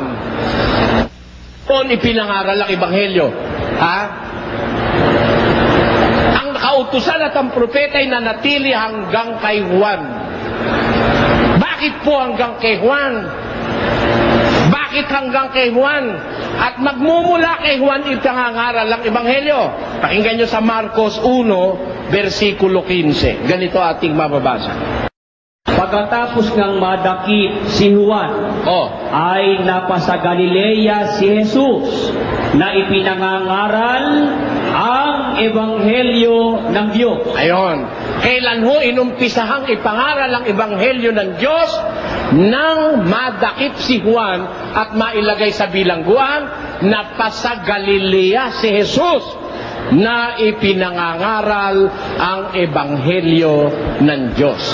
Therefore, ang pangunahin hong nangaral ng ebanghelyo ng Diyos, walang iba kundi ang Panginoong Jesus.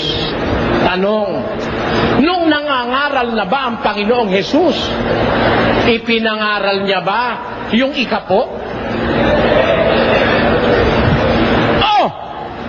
Dinatna na niyang nag-iikapo yung pinangangaralan niya. Ayon. Tamo, di alam ng taga-Antipolo. Ha? Nung mangaral si Jesus, dinatna niyang nag-iikapo na yung mga tao. Nag-iikapo na. Kaya nga nung sumbatan niya, eto sumbat niya. Pakinggan niyo. Sa aba ninyo, mga eskriba at mga fariseyo, mga mapagpaimbabaw, sapagkat... Bakit sa aba nila? Bakit? Kawawa naman sila. Woe unto you. Sinisisi sila ni Kristo, sinusumbatan sila. Sa aba ninyo, mga eskribas at mga fariseyo, sapagkat nangagbibigay kayo ng sa ikapu. Ayon. Nagbibigay sila o pinagbibigay sila? Nagbibigay na. Dinat na niya, nagbibigay na pala sila. Nung nangangaral siya ng ebanghelyo, hindi na pala kasamang ipinangangaral niya yung ikapo. Kasi ang dinatnan niya na pinangangaralan niya ng ebanghelyo, kasalukuyan ng nangagbibigay. Present progressive. Ulit. Sa aba ninyo, mga eskriba at mga fariseyo, mga mapagpaimbabaw, sapagkat nangagbibigay kayo ng sa ikapu ng yerba buena at ng anis at ng komino, at inyong pinababayaang di ginagawa ang lalong mahalagang bagay ng kautusan. Ayan. Kaya pala itong mga pariseyong ito'y kaawa-awa naman sa paningin ni Kristo. Mapapahamak sila kasi alisto sila sa pagbibigay ng ikapo. Pero mo pati anis. Sino ho nakakaalam sa inyo ng anis?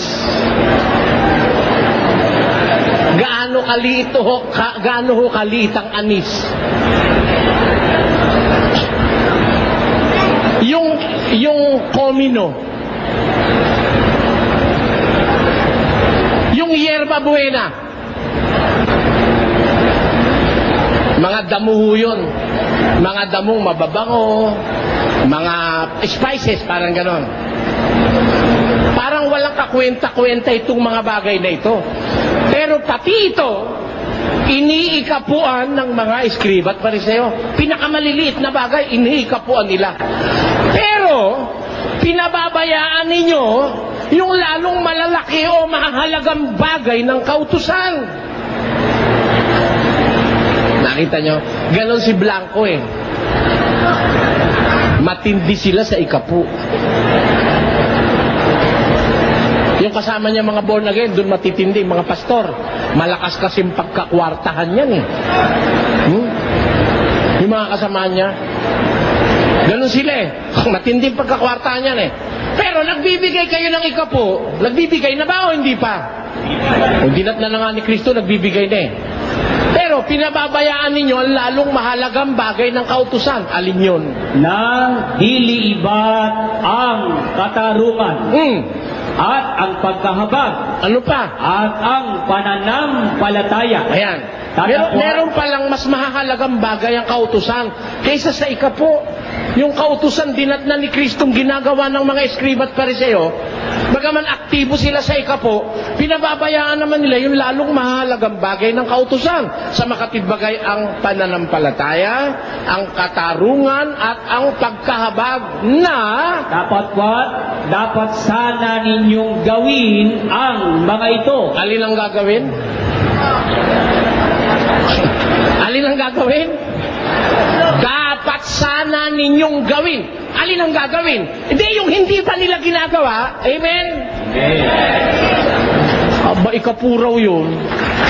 E de, baliktad ang utak nitong kausap natin. Ikapuraw yun. Kaya nga sinabi ni Kristo, dapat sana ninyong gawin. Kasi hindi nga nila ginagawa eh. Ano ang ginagawa nila? Yung ikapo. Nakuha niyo punto mga kababayan? Ulit. Sa aba ninyo, mga eskriba at mga fariseyo, mga mapagpaimbabaw, sapagkat nangagbibigay kayo ng sa ikapu ng yerbabuena, at ng anis at ng komino, at inyong pinababayaang di ginagawa ang lalong mahalagang bagay ng kautusan. Alin ho ang hindi ginagawa? Yung lalong mahalagang bagay ng kautusan. Tuloy. Na diliibat ang katarungan at ang pagkahabag at ang pananampalataya. Tatapwat, dapat sana ninyong gawin. Alin ang dapat gawin? Eh di yung hindi ginagawa. Tama po, hindi. Alin yung hindi ginagawa? Yung lalong mahalagang bagay ng kautusan. Sa makatibagay ang katarungan, ang pagkahabag at ang pananampalataya na dapat sana ninyong gawin at ang mga ito. At huwag pabayaang di gawin yaong iba. Ayon. Sa paggawa ng kautusan, dapat i-prioritize mo yung mas malalaking bagay ng kautusan. At huwag mo naman pababayaan kung mo maliit eh, huwag lang gawin. Ayon. Sino kausap ni Kristo rito? Eskribas at pariseo. Kristiyano ho ba yung mga yun? Kaaway niya nga yun eh. Pag sinabi mong Kristiyano yun, lalabas malupit yung Kristo mo. Biro mo yung Kristiyano niya eh. Sinasaaban niya sa aba niyo, eh Kristiyano pala yun. Ha? Mali eh. Talagang kahit saan ko daanin si Mr. Blanco, ibatak mo lang kaisipan nito eh. Kumbaga ang mundo counterclockwise kung umikot yung kanya clockwise eh. Alam nyo ba ang mundo kung umikot counterclockwise? Alam nyo ba yung mga regular cells of the body kung umikot counterclockwise? Si Mr. Blanco, clockwise. Baliktad ang naiintindihan niya kaysa doon sa realidad na nasa Biblia.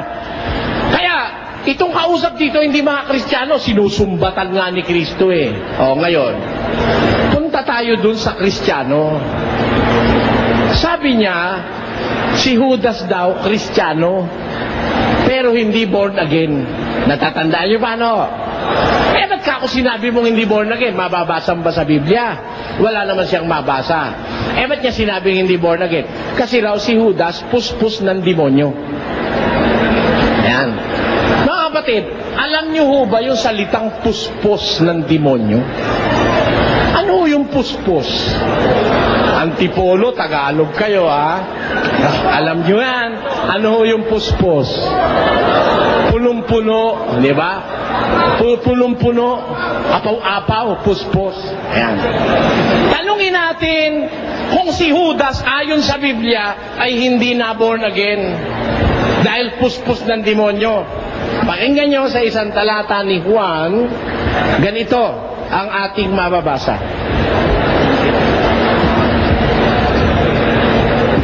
Pakinggan nyo ito ha, mga kababayan.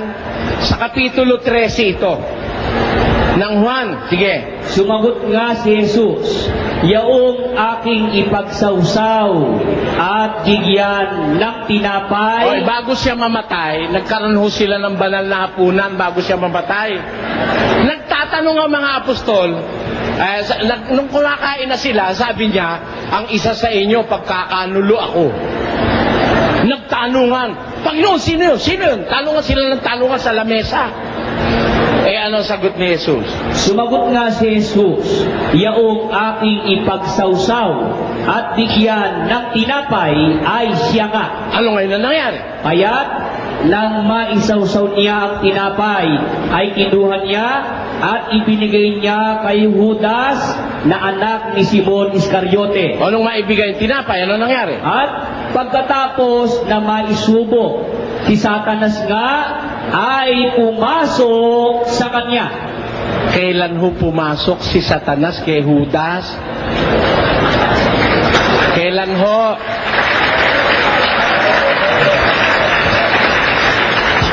Kailan ho siya napuspos ng demonyo? Wala raw mababasa sa Biblia, hindi ka lang marunong magbasa. Nakita mo? Paul na naman, ikalima yan, gagraduate na yan, makita nyo. Kailan ho napuspos ng demonyo si Judas? Nung huling hapunan. Pero sa umpisa, si Judas may born again. Basa, pakinggan nyo sa Mateo 10. Ganito ating mababasa. At pinalapit niya sa kanya ang kaniyang 12 alagad. Kaninong alagad? Alagad ni Kristo, hindi. Alagad. Kristiyano ba yung alagad o hindi? Kristiyano si Judas eh. Born again ba? Tuloy. At binigyan niya sila ng kapamahalaan laban sa mga karumal-dumal na espiritu. Yung mga 12, binigyan ng kapamahalaan laban sa karumal-dumal na espiritu. Nung panahon na yon, may karumal-dumal na espiritu na ba kay Judas? Binigyan nga siya ng kapamahalaan para sa mga karumal-dumal na espiritu di ba mga kababayan? Pakinggan nyo, tuloy natin. Upang mapalabas nila. Magpapalabas pala sila ng mga karumal-dumal na espiritu. Sino itong mga 12 alagad na itong binigyan ng kapamahalaang magmilagro at magpalabas ng karumal-dumal na espiritu? Sino yan? Tuloy. Ang mga pangalan nga ng 12 apostol ay ito. Alin yun? Ang unay si Simon na tinatawag na Pedro at si Andres na kanyang kapatid. Sino pa? At si Santiago na anak ni Zebedeo at ang kanyang kapatid na si Juan. 4 na. Tuloy. Si Felipe at si Bartolome. 6 na. Si Tomas at si Mateo na maniningil ng buwis. Si Santiago na anak ni Alfeo at si Tadeo. Si Simon na Cananeo at si Judas Iscariote. Kasama mo si Judas na binigyan ng kapamahalaan o hindi? Born again ba si Judas o hindi? Kaya delikado yung born again. May possibility pasukan din ng demonyo yan. At ang palagay ko, sa tabi ko meron ngayon. Bakit? Huwag mong sabihin si Judas nung tawagin ni Kristo, puspos na ng espiritong masama. Puspos na ng demonyo. Binigyan pa nga ng kapamahalaan At ang katunayan, hindi masama si Judas sa umpisa. Ginawa pa ni Kristong tesorero. Dito ba may organisasyon kayo rito sa Antipolo? Pagka ba tarantado tao gagawin yung tesorero? Siyempre, ang ginagawa mong tesorero, yung taong sa inaakala mo'y tama ang gawain. Katiwa-tiwala. Kaya lang, yung tiwala ni Kristo at pagmamahal, sinamantala ni Judas, ninakaw niya yung laman ng supot na hinahawakan niya. Doon sumama si Judas. Ayun ang dapat yung maintindihan. Kaya, nung totaling mapuspos siya ng espiritu, kailan? Nung maisubo na sa kanya yung tinapay sa huling hapunan. Kaya huwag mo sasabihin, kapatid, na si Judas hindi na born again. Naglaladlad ka ng lagim sa sarili mong bayang Antipolo. Huwag kayong maniniwala pagka ganito aral na tatanggapin nyo rito. Mas mabuti manood kayo ng Andatindaan. Bakit? Pagka ang pakikinggan nyo, ganito lang ang alam sa Biblia. Nangangahas ng tutulan ako. Ba? Ako raw ako. Ha? Ilang minutes pa? Ako po raw hindi raw ako marunong ng grammar. Ha? Hindi raw ako marunong ng Biblia. Hindi raw ako marunong ng grammar. Ba't mo ako pinatulan? Ba't mo ako hinahamon? Wala pala akong alam. Sabi ng Tagalog, ang pumapatol sa wala, ulo lang iyong kamuka.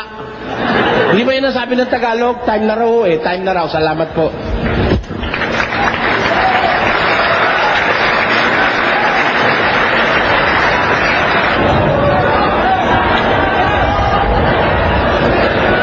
Sa inyo po bang samahan, Mr. Soriano, masama po bang magnakaw? Alam mo, walang samahan sa mundo na nagtuturo ng kanyang miyembro magnakaw. Kahit sa Katoliko, kahit sa Protestante, kahit sinong samahan. Ako'y naniniwala, walang samahang nagtuturong magnakaw ang miyembro niya. Masama yun. Babasa po ako sa Malakay 3:8. Ganito po. Malakay 3:8. Is it right for a person to rob God? Of course not. Yet you are robbing me. How, you ask, in the matter of tithes and offerings? Nag-iika po ba kayo, Mr. Soriano? Hindi. Sa makatuwid, kayo po ay nagnanakaw sa Hindi kami kausap dyan, ano? Yung binasa mong talata, hindi kami kausap dyan. At sinasabi ko po naman na... Baka hindi mo alam kung sino kausap dyan sa binabasa mo. Tanong mo muna sa akin, sasabihin ko sa'yo. Kung gusto mong itanong, ngayon kung ayaw mong malaman ng tao, huwag mo nang itanong. Ako na lang mamaya magbo-volunteer. Alam nyo kasi, Mr. Soriano, yung mga ibang paratang nyo sa mga born again. Wala kang pakialam sa paratang ko. Ano ang tanong mo? Ano tanong mo? Oras ng pagtatanong mo, kapatid. Ayun nga po.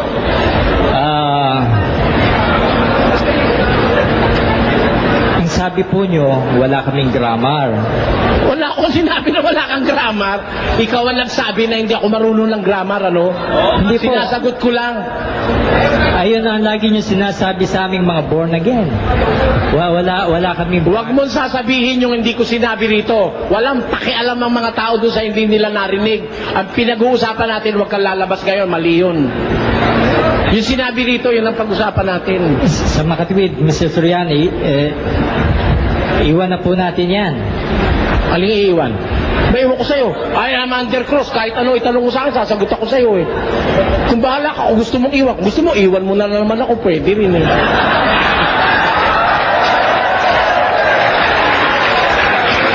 Di ba sa TV, iniwan mo ako? Nag-CR lang ako, nawala ka na. Yun po ang diskusyon natin sa TV, Mr. Soriano. Na-pinpoint ko na po yung problema, Mr. Soriano. Wala akong pakialam doon, magtanong ka na, kapatid. Sige. Oras ng pagtatanungin mo ito ngayon Masama rin po ba sa inyong manigarilyo? Alam mo, yung paninigarilyo, hindi lang sa amin masama yun, sa lahat ng tao masama yun. Ewan ko lang sa unggoy, pero sa tao masama yun, sabi ng mga... Saan po sa Biblia ang sigarilyo? Alin? Saan po sa Biblia ang sigarilyo? Wala sa Biblia salita sigarilyo. Ha? Alam mo kung bakit?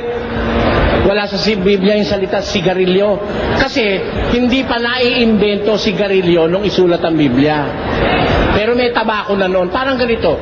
Yung salitang Pilipinas, wala sa Biblia yun eh. Dahil yung salitang Pilipinas, ibinigay lang sa Kapuluang Pilipinas noong 1543. Doon lang ibinigay yun. Ibig po sabihin, Mr. Soriano, wala naman pala po sa Biblia. Di sarili nyo lang doktrina po yan. Yung bawat paninigarilyo. Miski ikaw nga nasa Biblia, kaya lang wala yung pangalan mo. Walang blanco sa Biblia. Pero ikaw nasa Biblia ka, Mateo 24:24, maraming lilitaw bula ang propeta, kasama ka ron.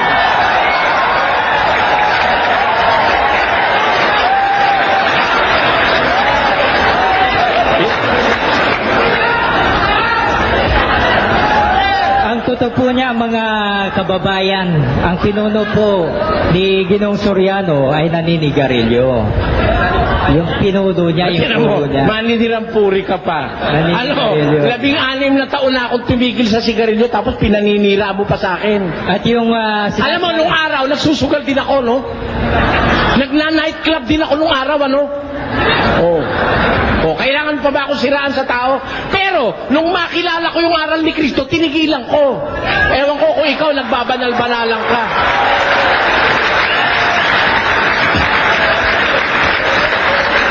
Baka gusto mo, blackjack tayo. Kaya, It is a myth. para patunayan ko sa sugarol ako. Oh, pero, kinalimutan ko na yun. Yung pong bawal manigarilyo, Mr. Soriano, tatapatin ko kayo, it is a medical statement. It is not a biblical statement. Bakit kumabasa ko sa Biblia? Kumabasa ko sa Biblia. Basahin niyo yung salitang sigarilyo. Talo na ako, Mr. Soriano. Ay, tinan mo. Piloso ka palang kangkong eh. Basahin niyo, Mr. Soriano. Yung salitang sigarilyo. Babasahin ko. Ako ang bahala. Wala kang pakialam, ako babasa. Babasahin ko. Bawal yan. Oh. Sabihin mo medical term. Nasa Biblia yan. Dahil kung medical term lang yan, di ako titigil dyan. Masarap yata Basahin niyo, Mr. Soriano. Ha? Babasahin ko. Babasahin ko. Sige. Pag nabasa ko, tatanggapin mo, talo ka na. Talo ko, Mr. Soriano. Talo ka na. Sige ha. Moderator, saksi kayo ha. Pag nabasa ko na masama ang sigarilyo, talo na siya ha. Tapos na diskusyon. Eto ha.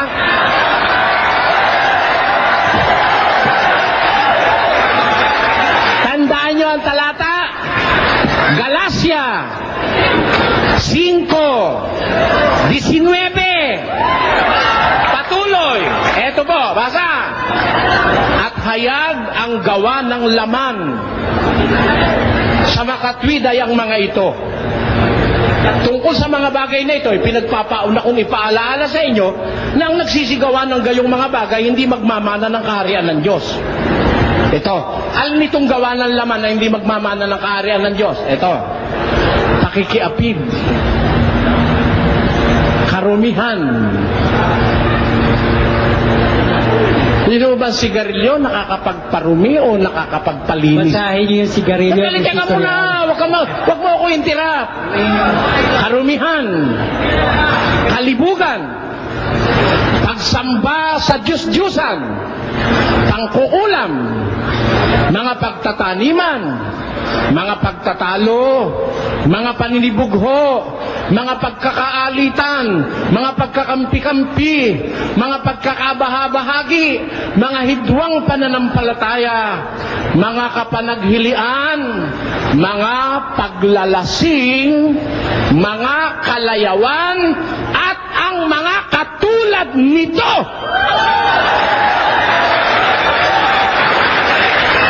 Ay aking ipinagpapaunang ipaalala sa inyo, ang nagsisigawan ng gayong mga bagay, hindi magmamana ng kaharian ng Diyos. Masama o ba o hindi? Alin yun? Mga paglalasing at mga katulad nito, mga vices. Kasama ba ang sigarilyo o hindi? Kasama, pati syabuhan doon. Pag sinabi mo na walang syabu sa Biblia, pwede ka lang magsyabu, ngayon din papadakip kita. May kasama akong pulis, akala mo? Kasama yung syabu ron, kasama yung marihuana ron, kasama ang sigarilyo ron, at lahat ng bisyong nakakapinsala sa kalusugan ng tao. Talo na si Blanco, hindi. Hindi ka marunong ng ano eh. Lohika.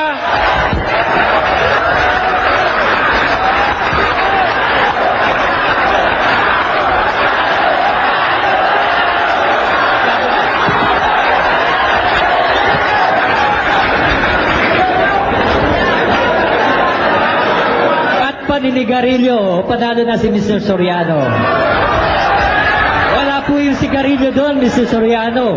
Wala po. Nandun. Wala ho ba, Mr. Moderator, yung sigarilyo sa binasa ko? Andon. Kasama po sa bagay na marumi yun eh.